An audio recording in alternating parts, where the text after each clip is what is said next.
समादरणीय भक्तवृन्द हार्दिक नमन। सधैँ जस्तै आज पनि यहाँहरूका समक्षमा श्री स्वस्थानी व्रत कथालाई लिएर हामीहरू उपस्थित भइसकेका छौँ।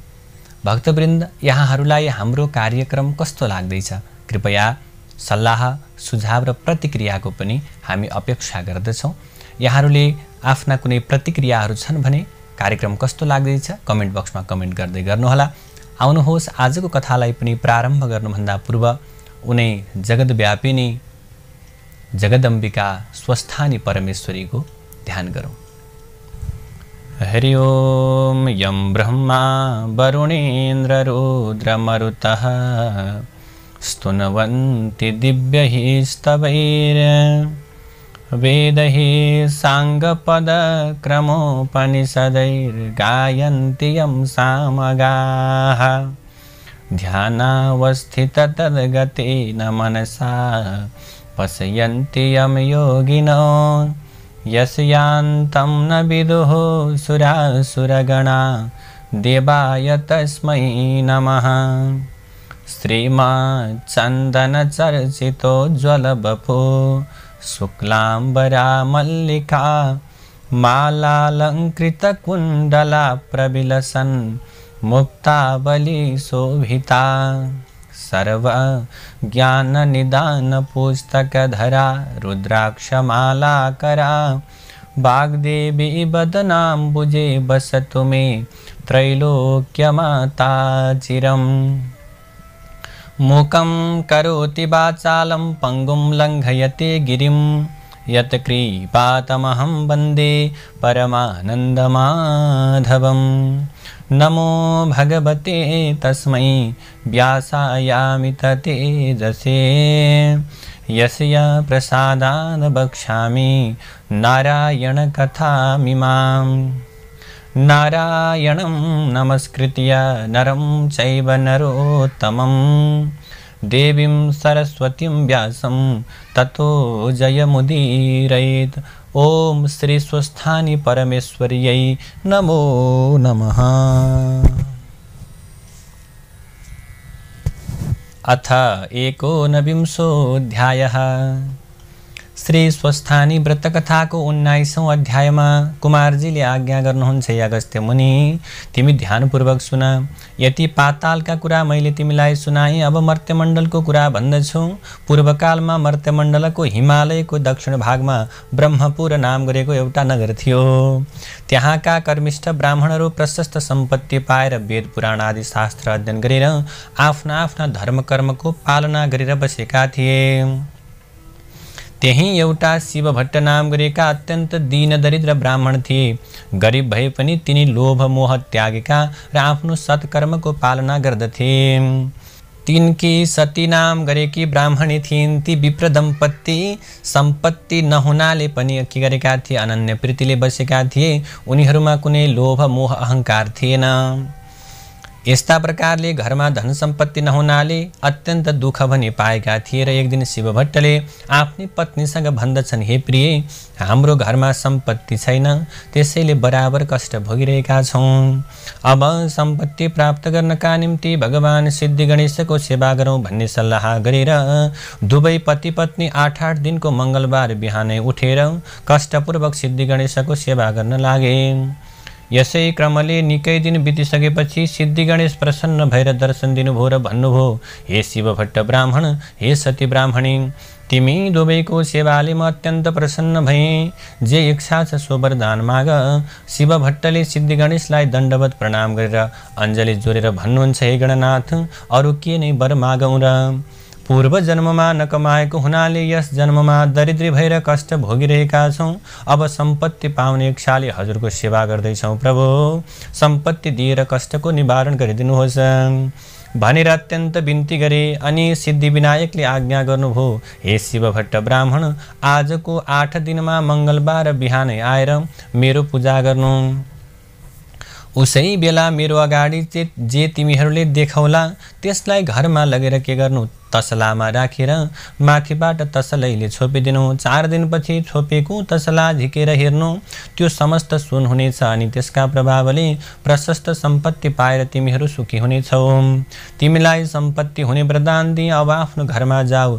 यति गणेशजीको वचनलाई सुनेर शिवभट्ट ब्राह्मण र सती ब्राह्मणीले सिद्धि विनायकलाई दण्डवत प्रणाम गरेर अनि विनायक अन्तर्ध्यान भइसकेपछि उनीहरू फर्केर घरमा आए। 8 दिन बित्यो प्रभु र मङ्गलबार बिहानै पूजा सामग्री लिएर ती विप्र दम्पत्ति सिद्धि विनायकको मन्दिरमा के गरे पुगे। उनको अगाडि एउटा लड्डु देखि भगवानको अगाडि, अनि ती दुवै पति पत्नीले नित्य जस्तै विनायकको पूजा गरेर त्यो लड्डु घरमा लगेर तसलामा राखेर माथिबाट तसलैले छोपिदिए। 4 दिनपछि प्रभु छोपेको तसला झिकेर हेर्दा त सुनको लड्डु भइरहेको देखेर प्रसन्न भएर सुरक्षित गरेर राखे। उसै दिनदेखि शिवभट्ट ब्राह्मण उसै सुनका प्रभावले असङ्ख्य सम्पत्ति पाएर अत्यन्त खुसी भए। 10 घरमा डुलेर भिक्षा मागेर खाने शिवभट्ट ब्राह्मणले सम्पत्ति पाएर एक दिन आफ्नी स्त्रीसँग पत्नीसँग भन्दछन्, हे सती, पूर्व जन्ममा दान धर्म गर्न नसकेकोले यस जन्ममा अत्यन्त कष्ट भोग्यौँ। अब भगवान सिद्धिविनायकको कृपाले सम्पत्ति पनि भयो। अब यस जन्ममा दान धर्म नगरी अर्को जन्ममा फेरि दरिद्री भएर कष्ट भोग्नु पर्नेछ। अतः अब हामीले पनि दान र धर्म गरौँ भनेर दुवै पति पत्नी नित्य उठेर नारायणी गंगा स्नान गरेर उही हरिहरको पूजा गरेर सुवर्णादि अनेक द्रव्य दान गरेर घरमा आउँथे। यसै दानका तानमा उनले भगवान विष्णुको मन्दिर बनवाए, शिवको मन्दिर तयार गरे, सिद्धि विनायकको मन्दिरलाई जगमग तुल्याए, धेरै नै बडा बडा पोखरीहरू खनाए, बापीहरू र इनारहरू पनि निर्माण गरे। बरका, पिपलका, पाकडका, समीपका अनि आँपका, कटहरका, बडहरका, कटुसका, ओखरका, डुम्रीका, खस्रेताका, चिउरीका, लप्सीका वृक्षहरू रोपाए। त्यस्तै गरी निबुवा, कागती, लिची, पेडार आदिका के गरी बगैँचाहरू लगाए। ठाउँ ठाउँमा नाना भाँतीका फूल फुलबारीहरू सजाए। गरिब गुरुवाहरूलाई दान दिन भनेर दिनभरि रे भरि धेरै धेरै अन्नहरू पनि बाँडे। जताततै राम्रा राम्रा पाटी, पौवा, सत्तल, चौतारा बनाए। बाटा बाटामा अनेक ठाउँमा पौशालाहरू बनाए। ती पौशालाका नगिचै छायादार पाकडका, चाँपका रुखहरू रोपाए। ती वृक्षका फेदमा बिसाउन चौताराहरू चिनाए। देउघाटका वरिपरि साधु सन्त बस्नका निम्ति के गरे धर्मशाला पनि बनाए। अनेक कुटीहरू बनाए। तीर्थयात्रीहरूका लागि सदाव्रत खोलिदिए। पाठशाला खोलेर विद्यार्थीहरूलाई पढाउनका लागि, गुरु तथा बस्नका लागि छात्रावास अनि खानका लागि भोजनालयको पनि व्यवस्था गरे। र त्यस्तै अरू पनि अनेक दान धर्मका कार्यहरू गरे। त्यसरी दान धर्म गर्नाले शिवभट्ट ब्राह्मणको सम्पत्ति दिन प्रतिदिन बढ्दै बढ्दै गयो। त्यो देखेर एक दिन शिवभट्टले आफ्नी पत्नीसँग भन्दछन्, हे स्त्री, सम्पत्ति मात्र भएर के गर्नु? हामी वृद्ध भयौँ, हाम्रा सन्तान छैनन्। पछि यो सम्पत्तिको रक्षा कसले गरिदेला? अतः सन्तानको निम्ति फेरि सिद्धि विनायकको सेवा गरौँ। यस्तो सल्लाह गरेर अघि जस्तै 8 दिनमा मङ्गलबार बिहानै सिद्धि विनायकको सेवा गर्न लागे। तिनका निष्कपट सेवाले विनायक भगवान अत्यन्त प्रसन्न भएर दर्शन दिएर भन्नुहुन्छ, हे शिवभट्ट ब्राह्मण, तिम्रो सेवाले म प्रसन्न भई वरदान माग। त्यस्तो सुनेर शिवभट्ट र सतीले अञ्जली जोडेर बिन्ती गर्दछन्, हे गणनाथ, हजुरका कृपाले सम्पत्ति पायौँ तर सन्तान छैनन्। त्यो सम्पत्तिको रक्षा फेरि पछि कसले गरिदेला? अतः सन्तान पनि दिनुहोस् प्रभु। तिनको यस्तो प्रार्थनालाई सुनेर सिद्धि विनायकद्वारा आज्ञा भयो, हे शिवभट्ट, सन्तान पाउनका लागि तिमीले 3 वर्षसम्म लगातार माघ स्नान गर्नुपर्छ। अनि मात्र तिमीलाई मैले सन्तान दिन सक्छु। मकर राशिमा सूर्य सरेको दिनदेखि त्यसै राशिमा सूर्य रहेसम्मका 30 दिनलाई माघ महिना भन्दछन्। र ती 30 दिनमा गरिने नियमपूर्वकको नित्य स्नानलाई नै माघ स्नान अथवा मकर स्नान भन्दछन्। जस्तै प्रत्येक दिन सूर्य उदाउँदा रातिभरि चिसिएको वातावरणमा पूर्वतिरबाट आइरहेका सूर्यका ताता किरण मिसिएर उत्पन्न भएको ओसिलो तुवालोले छेकिएर सूर्य राता देखुन्जेलको चिसो र तातो मिसिएको वातावरणीय समय अत्यन्त पुण्यदायी र स्वास्थ्यवर्धक हुन्छ। त्यस्तै सूर्य दक्षिणायन भएका बेलाको अन्तिम चिसो वातावरणबाट सूर्य उत्तरायणतिर सर्दाको तातो वातावरण प्रारम्भ हुँदा चिसोमा बढ्दो तातो मिसिँदै गएको माघ महिना पनि अत्यन्त पुण्यदायी हुन्छ। अरू प्रत्येक राशिमा सूर्य सर्दा प्रकृतिका भिन्न भिन्न वस्तुहरूमा सूर्यका भिन्न भिन्न प्रभाव परे झैँ मकर राशिमा सूर्य सर्दा सूर्यको पुण्यदायी प्रभाव पानीमा परेको हुन्छ। यसैले माघ महिनाको माघ स्नान माघ दान अत्यन्त पुण्यदायी हुन्छ। त्यसै पुण्यले चिताएको सबै कुरा पुग्दछ।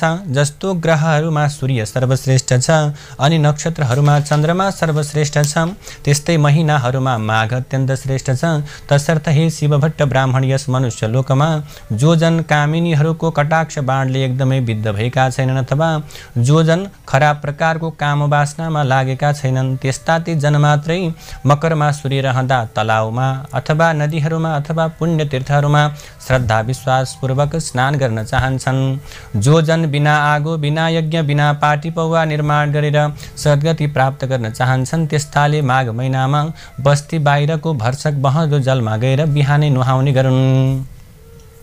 हे शिवभट्ट ब्राह्मण, जो जन गाई भूमि सुन माणिक्य आदि दान नगरिकन नै सुन गाई आदि दान गरेको फल प्राप्त गर्न चाहन्छन्, तिनीहरूले पक्कै पनि माघ महिनामा स्नान गर्नुपर्छ। 21 दिने व्रत कृक्ष व्रत, त्यस्तै गरी पराग व्रतले आफ्नो शरीरलाई नसुकाइकन जो स्वर्ग जान चाहन्छन्, अथवा भनौँ प्रभु जसले कृच्छ व्रत पनि नगरिकन स्वर्ग जान चाहन्छन् भने तिनीहरूले माघभरि नै अवश्य नदी वा सरोवर अथवा भनौँ ठुला ठुला पोखरीहरूमा नुहाउनु।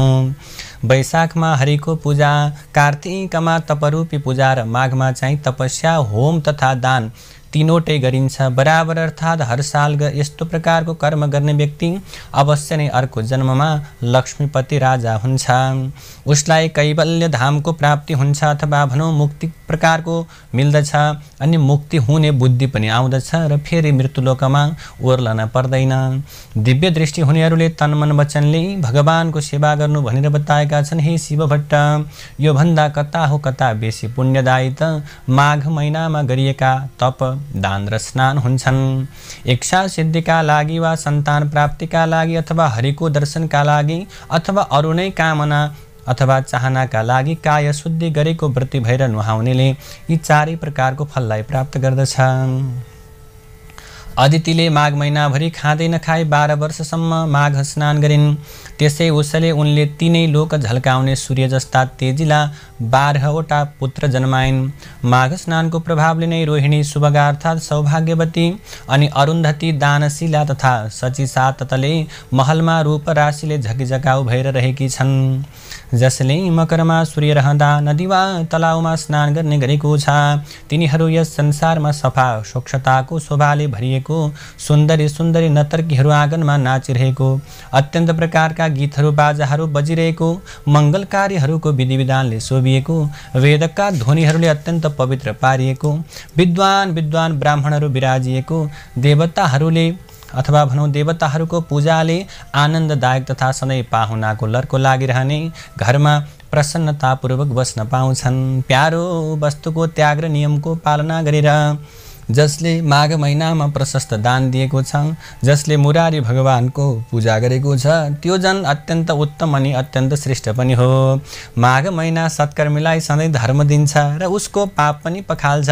सदा इच्छापूर्ति चाहनेलाई उसले चाहेको फल दिन्छ, त्यो नचाहनेलाई ज्ञान दिन्छ।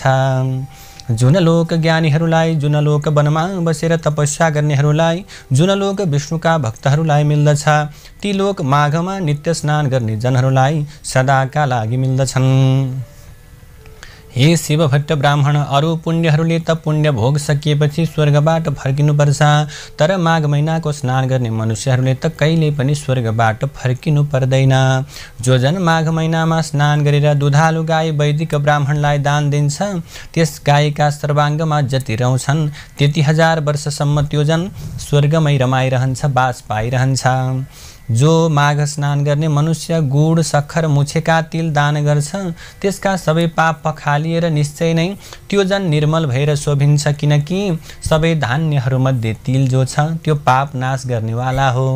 त्यसै कारणले हे शिव भट्ट, माघ महिनामा प्रयत्नपूर्वक सकेसम्म तिल दान गर्नुपर्दछ। नियमपूर्वक माघ स्नान गर्ने ब्राह्मण भोजन पनि गराउनु पर्दछ अनि ब्राह्मण भोजनद्वारा आफ्ना पितृहरूलाई तृप्त गरेर शुद्ध आत्मा भएको त्यो जन विष्णुको परमपदमा प्राप्ति हुन्छ। त्यसै कारणले प्रयत्नपूर्वक पनि माघ महिनाकन दानले बिताउने गर्नुपर्दछ। कसैले पनि माघ महिनालाई बिना दानले बिताउनु हुँदैन। आफ्नो गक्ष अनुसार अथवा आफ्नो शक्ति अनुसार विचारेर पक्कै पनि माघमा सधैँ दान गर्ने गर्नुपर्छ। जो जन माघ स्नान गरेर ब्राह्मणहरूलाई, दुखी गरिबहरूलाई अथवा भनौँ धन सम्पत्तिले हीन भएका गरिबहरूलाई जुत्ता कमण्डलु दान दिन्छ त्यो जन अवश्य पनि स्वर्गमा गएर रहन्छ। माघ स्नान रूपी उत्तम तपस्या गर्ने जन कदापि पनि दान बिना माघ महिना बिताउँदै नबिताउनु, किनकि त्यो दानले स्वर्गको प्राप्ति हुन्छ। दानले नै स्वर्ग मिल्छ, दानले नै सुख मिल्छ, दानले नै पाप नाश हुन्छ। र यो आश्चर्यको कुरो छ कि महापातक पाप पनि माघ महिनामा गरिएको दानले नाश हुन्छ। त्यसैले माघ महिनामा गरिबहरूलाई, दुखीहरूलाई के गर्नुपर्छ भने प्रकारको कुरा दान गर्नुपर्दछ। जस्तो सूर्यको बिना आकाश, जस्तै सन्तान बिना कुल आचार, बिना घरको शोभा हुँदैन, त्यस्तै बिना दानको तपस्या पनि कहिल्यै शोभिँदैन। दान भण्डारको पाप नाश गर्ने पवित्र वस्तु पनि केही छैन। हे शिव भट्ट, तिमीलाई मैले माघ महिनाको महिमा बताएँ, अब माघ स्नानको गरिमा बताउँछु। माघ स्नान समस्त यज्ञभन्दा श्रेष्ठ उत्कृष्ट छ, सबै प्रकारको दानको फल दिनेवाला छ र माघ स्नान सबै प्रकारका व्रत र तपस्याको समान पुण्यदायक छ। माघ स्नानको प्रभावले अत्यन्त शुद्ध मन भएका मानिसहरू पितृकुल मातृकुल दुवै कुलका पितृहरूलाई स्वर्गमा पुर्याएर अनि उज्जवल चेहरा भएका आफूहरू चाहिँ अत्यन्त राम्रा, जता चितायो उतै चल्न सक्ने श्रेष्ठ विमानहरूमा चढेर स्वर्ग जान्छन्। जो मनुष्यहरू सधैँ पाप गर्दछन्, सधैँ दुराचार गर्दछन् र कुमार्गमा चल्दछन्, त्यस्ता जन पनि जो माघ महिनामा स्नान गरेर हरिको पूजा गर्दछन् भने ती पनि यहाँ पापहरूबाट छोड्दछन्। जो कहिल्यै साँचो बोल्दैनन्, जो सधैँ आमा बाबुलाई सताउँछन्, जसको स्थिति कुनै पनि आश्रममा छैन, जसले कुल धर्म त्यागेका छन्, जसले पाखण्डतिर लागेका छन्, त्यस्ता प्रकारका जनहरूलाई के गर्नुपर्दछ? सज्जनहरूले सम्झाउनुपर्छ, बुझाउनुपर्छ।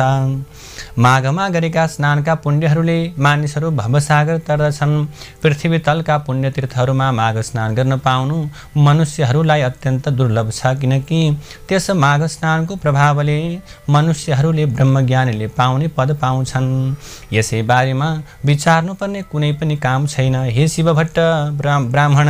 त्यसैले यो कुरालाई धेरै विचार गरिरहनु पर्दैन, किनभने यो सत्य कुरा हो। हे शिव भट्ट, माघ महिनामा कल्पवास बस्नु, दान गर्नु, हरिको मन्दिरमा जानु, हरिको पूजा गर्नु, यी सबै काममा पुण्य अक्षय अर्थात् ननासिने प्रकारको पुण्यको प्राप्ति हुन्छ।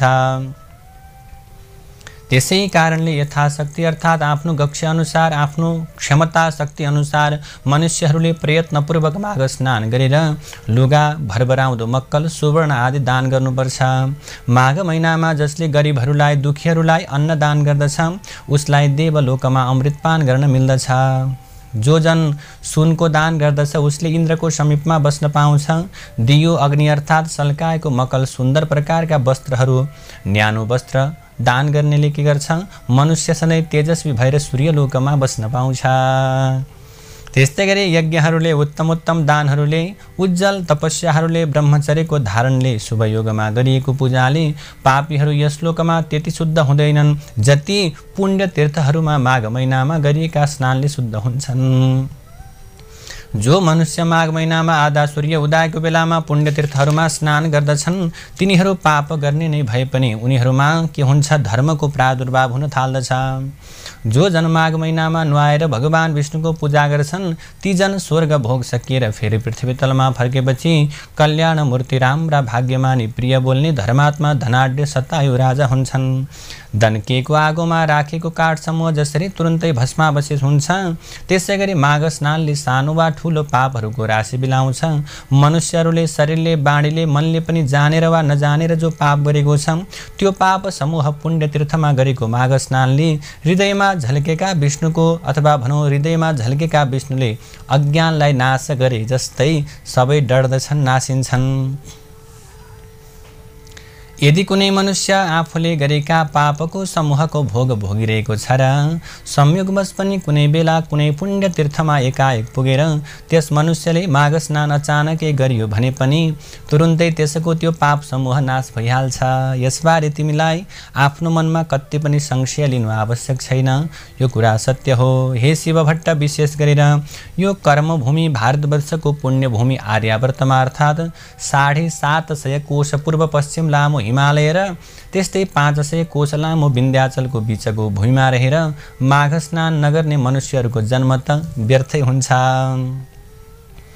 जस्तै सूर्य बिनाको आकाश, चन्द्रमा बिनाको नक्षत्र मण्डल शोभित हुँदैन, त्यस्तै हे शिवभट्ट बिना माघ स्नानले सत्कर्म शोभित हुँदैन।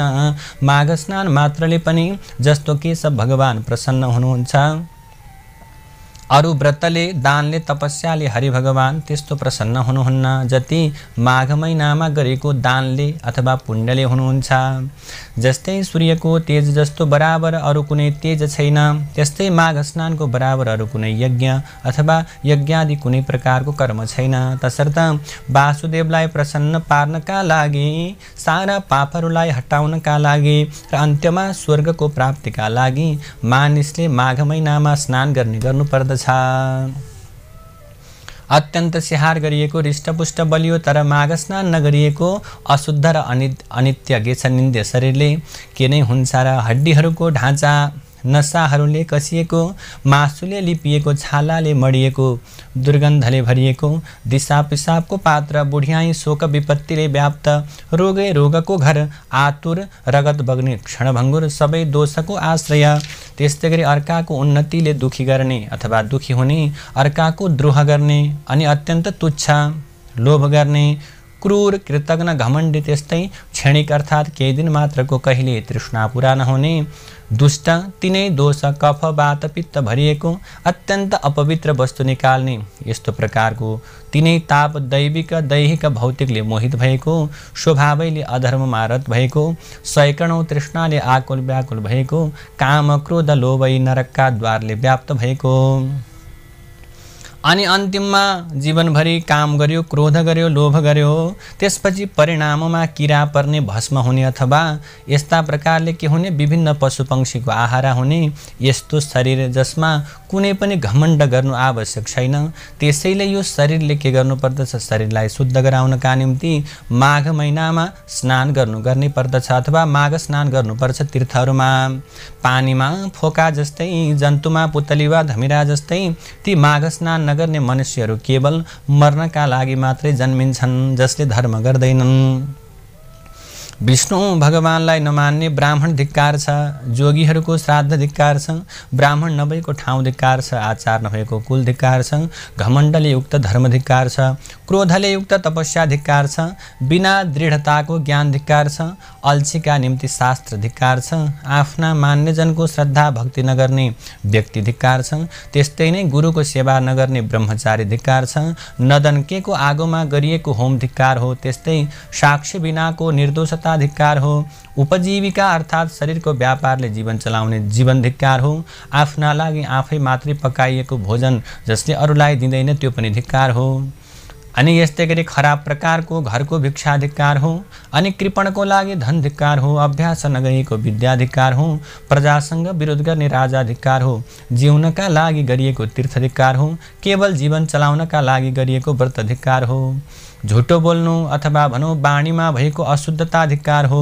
सन्देहास्पद मन्त्र जप धिक्कार हो, चञ्चल चित्तको वा अन्य मनस्कको जप धिक्कार हो, अवैदिकलाई अथवा कुपात्रलाई दिएको दान अथवा धन पनि धिक्कार हो, ईश्वर नमान्ने नास्तिक जन पनि धिक्कार हो, जो अश्रद्धाले गरिएको पारलौकिक अर्थात् परलोक सम्बन्धी कार्यक्रिया छ त्यो सबै धिक्कार हो। हे शिवभट्ट, यस्तै यस मृत्युलोकमा दरिद्र मनुष्यहरूको जन्म धिक्कार छ, त्यस्तै नै अरू मनुष्यहरूको पनि माघ स्नान बिनाको जन्म धिक्कार छ। त्यसैले माघ महिनामा केही पुण्य अवश्य कमाउनै पर्ने हुन्छ। जो जन मकरमा सूर्य रहँदा सूर्य नउदाउँदै भोरैमा स्नान गर्दैन, जो जन पापबाट कसरी छुट्ला प्रभु, कसरी स्वर्ग जान सक्ला, जसले अल्छी त्यागेर पुण्य तर लाग्दैन। यस्तै गरी ब्राह्मणलाई निन्दा गर्ने, सुन चोर्ने, विभिन्न प्रकारको खराब कर्म गर्ने त्यस्ता मानिसहरू यो संसारमा रहिरहेका छन्। त्यसैले ती पापहरूबाट मुक्त भएर पुनः धर्म मार्गमा चल्नका निम्ति पनि मकर स्नान गर्नुपर्दछ।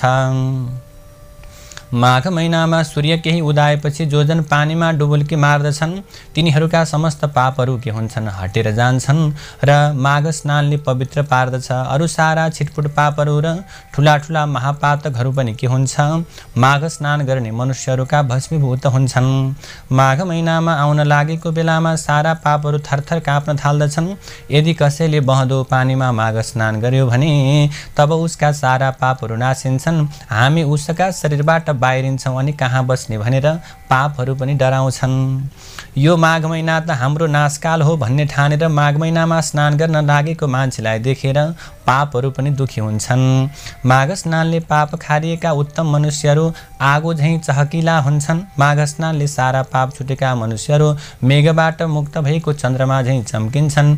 गिलो सुकेको सानो ठुलो बाणी मन कर्मले गरिएको सबै पापलाई के हुन्छ, माघ महिनामा गरेको स्नानले आगोले समिधालाई झैँ डढाइदिन्छ। जो पाप प्रभु प्रमादवश गरिएको छ अथवा जुनै पाप जानेर अथवा नजानी गरिएको छ भने ती पापहरू पनि माघ स्नान गर्नाले पवित्र हुन्छन् र धर्म मार्गमा त्यो मान्छे चल्न थाल्दछ। माघ स्नानले निष्पापीहरू स्वर्ग जान्छन्, पापीहरू पाप खारिएर पापले रहित हुन्छन्। हे शिवभट्ट, माघ स्नानका प्रभावले यी सबै कुरा हुनमा कुनै सन्देह छैन। जसरी विष्णु भक्तिमा सबैको अधिकार छ उसै गरेर माघ महिनामा स्नान गर्नका निम्ति सबैलाई अधिकार छ। माघ सबैलाई स्वर्ग दिने र सबै पापको नाश गर्नेवाला महिना हो। यही ठुलो मन्त्र हो, यो नै ठुलो तपस्या हो।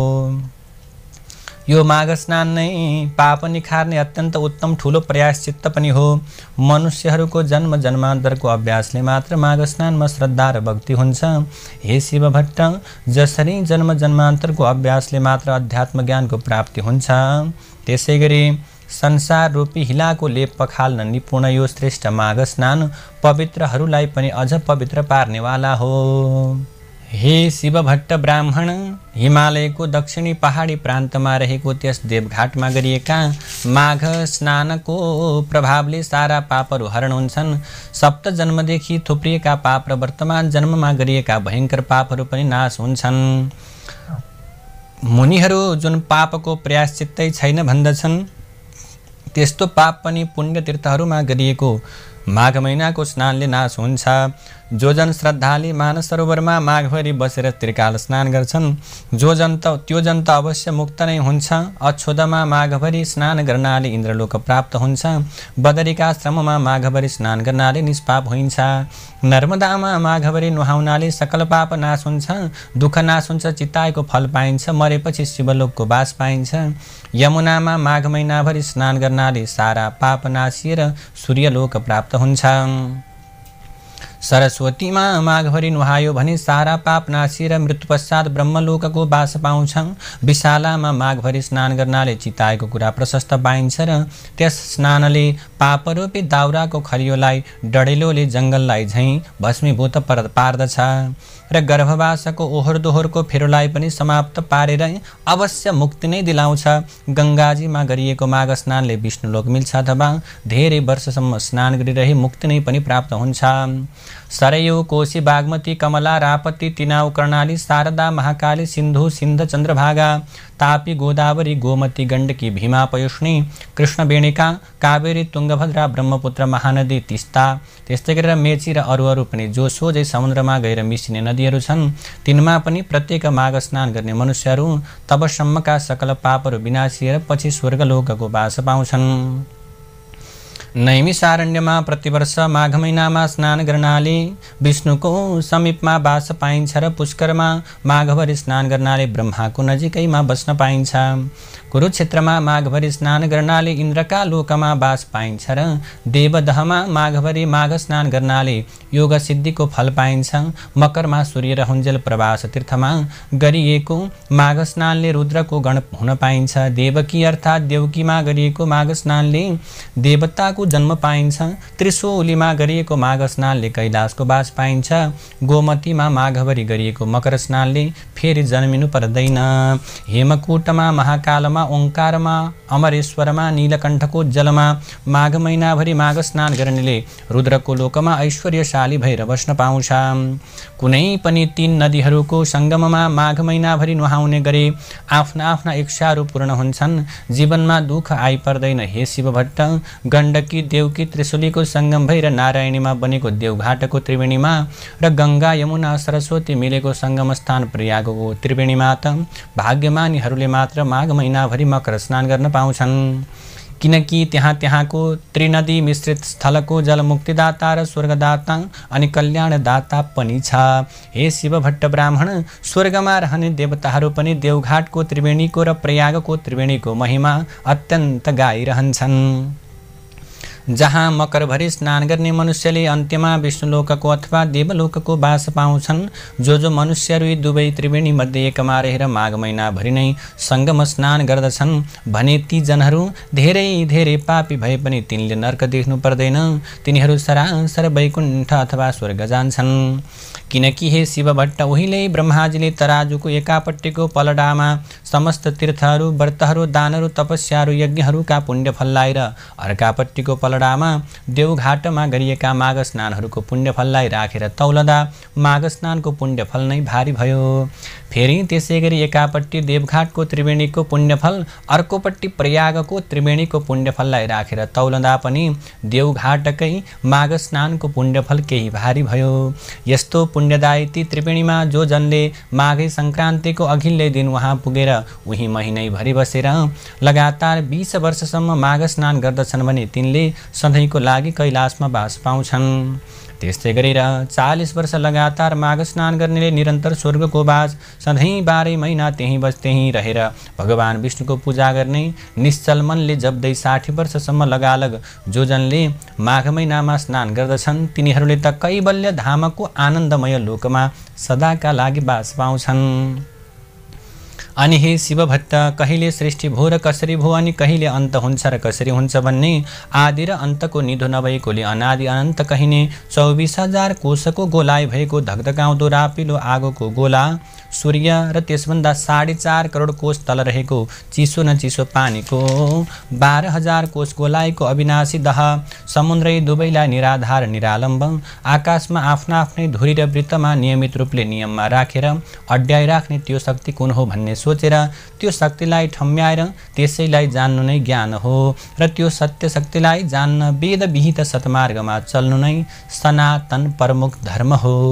हाम्रा चालु आँखाले प्रकाशलाई र प्रकाश परेका तर नछेकिएका वस्तुलाई भ्याएसम्म देखे झैँ यिनै सूर्य र समुद्रका बीचको आकाशमा रहेका तर यी आँखाले नदेखिने किन्तु मनुष्य मात्रको नाकको फेदमा भएको भृगुटीको भित्र शक्ति रूपले रहेको त्यो दिव्य दृष्टि जुन विराट स्वरूपको दर्शनका लागि एकछिन मात्र भगवान श्रीकृष्णले आफ्नो योग बलले अर्जुनको दिव्य दृष्टिकन उघारिदिए जस्तै आफ्नै तपस्याले उघारिएका दिव्य दृष्टिले मात्रै देखिने स्वर्ग नरक आदि लोक देख्नलाई चाहिने कहिलेकाहीँ यिनै आँखामा झिलिक्क पर्ने अथवा झिलिक्क गर्ने दिव्य दृष्टि उघार्न गरिने स्वप्रयास नै तपस्या हो र त्यस तपस्यामा चाहिने साधना सूर्य तेजमा अविचल मन अड्याइराख्ने ध्यान नै योग हो। यी सबै सत्प्रयास सिद्धिका लागि आवश्यक पर्ने पहिलो प्रयास शरीर शुद्धि हो र शरीर शुद्धिका लागि चाहिने प्रारम्भिक प्रयास भनेको नियमपूर्वकको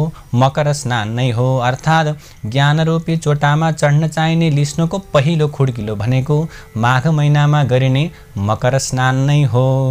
तसर्थ हर साल हरेक वर्ष गरिएको विष्णु भक्तिपूर्वकको माघ स्नानले जसरी ती माघ स्नान गर्नेहरूलाई मरेपछि शिवलोक, इन्द्रलोक, सूर्यलोक पुर्याउँछ र त्यही चिरस्थायी वासस्थान दिलाउँछ।